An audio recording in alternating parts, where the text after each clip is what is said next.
is very, very heavy. There is nothing light about this guy. No. But you said you need to work out more when you held it for the first time, but you look like you're handling it okay right now. Well, I did a couple of push-ups in the back with him and broke a little sweat, and we're okay now. I don't believe you did push-ups by the way you described a push-up that way. That's not how you do a push-up like that. Thanks just to for let you outing know. me there, Just to let you know, yeah. Thank you. Listen, what an exciting time for you. I mean, you've got to just be on such a high, because first of all, just to be a part of that movie, because what a great movie that is, right? Oh, thank you guys. I am thrilled beyond. See, I told you I was getting my workout. Woo. Yeah. This wig, really, guys, it's like really hot under here. But I mean, to be a part of that movie and then for it to get the attention that it's getting and all the awards that you're getting for it, it's just, I mean, congratulations. Your performance was outstanding. Thank you so much. It really was. Now, when you found out about the Oscar nomination, now you had to have an indication with the Golden Globe and you know, of course, the Oscar nomination came out before this, but were you kind of just hoping that morning? Where were you?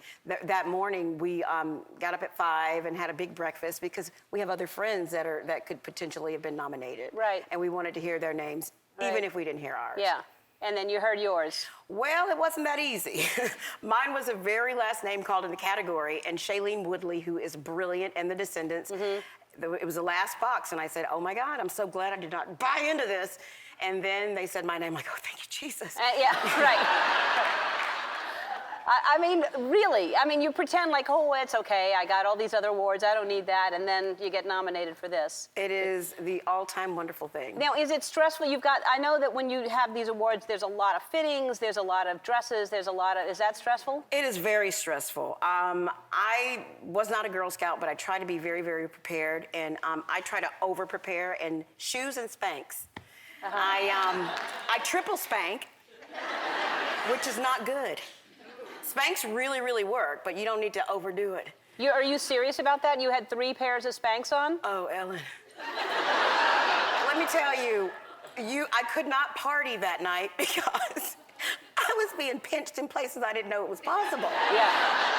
And I ran into Melissa McCarthy, who is in Bridesmaid and brilliant and one of my closest friends, and I was like, oh my God, Melissa, I'm about to die. My Spanx are killing me. She said, I just went to the bathroom and took mine off. So then did you take yours off? I had to get in the car because I was triple spanked. I had to get out. You can't leave just one pair of Spanx. I mean, I had to. I can't even imagine that, what that feels like. No, it's wonderful because it gives you the illusion of an hourglass with the sand kind of spread out.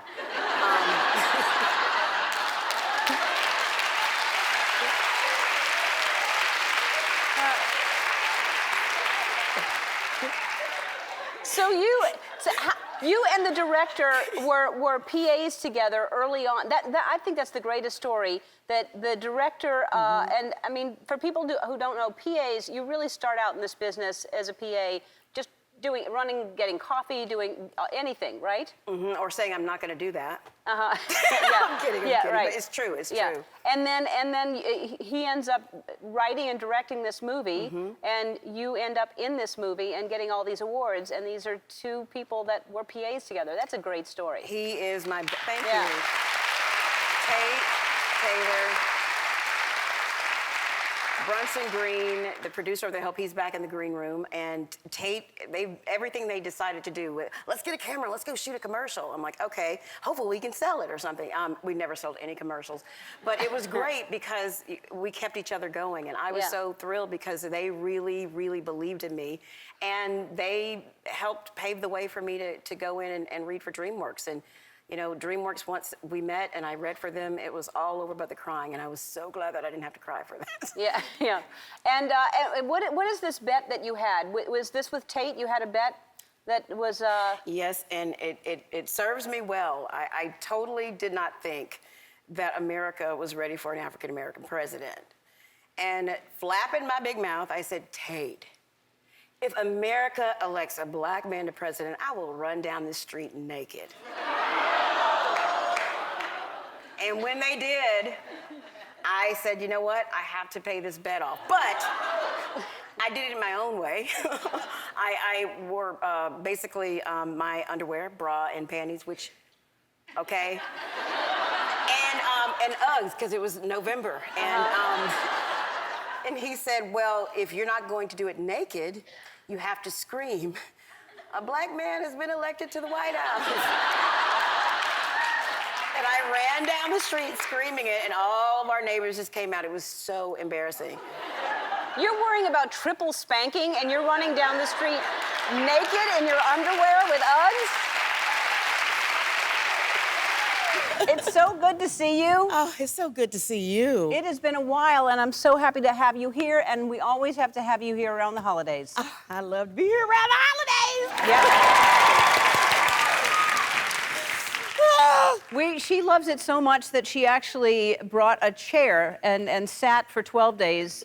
She had she brought a lawn chair and sat there because she would be part of 12 days. And we're like, sure. So I understand you start decorating in summer?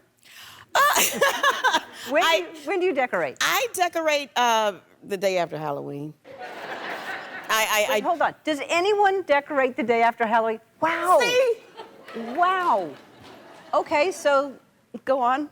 Well, I call it, giving thanks for Christmas. Because you can use your pumpkins from Halloween, in your cornucopias, as long as you don't make them jack-o'-lanterns and you can't reuse them. Right. So.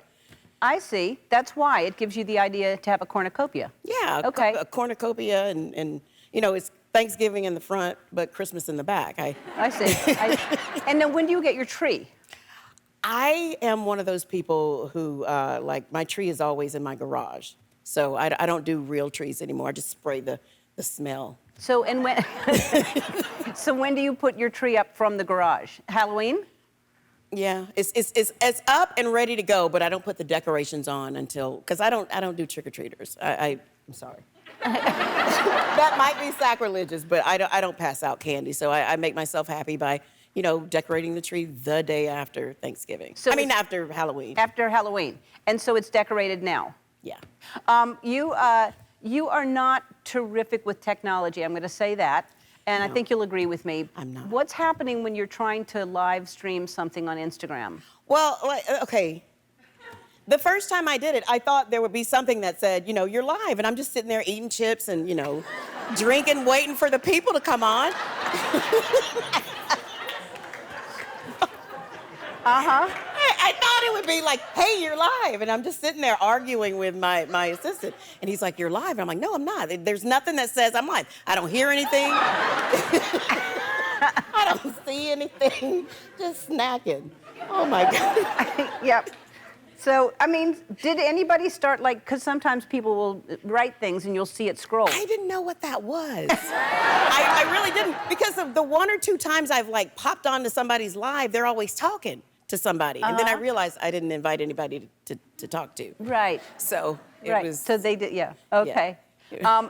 Hey, because we have a few minutes left before break, I need to know about your house being haunted because I really love stories like this. And I do believe in ghosts. I do too. So what's happening in your house? Well, I grew up watching Westerns, and I, bought this house, and it was owned by a guy who did Westerns, so I must have been a fan of his. And I think he is my protector. I love him because he kind of sorts out the bad people that shouldn't be there. He runs them out. In what way? If they stay at my place, they don't want to come back. And that's how I know that they don't belong there because, if you're a person that belongs there, everybody's like, oh, your place is so welcoming, it's so great. And that's how I feel about it. But have doors closed or things?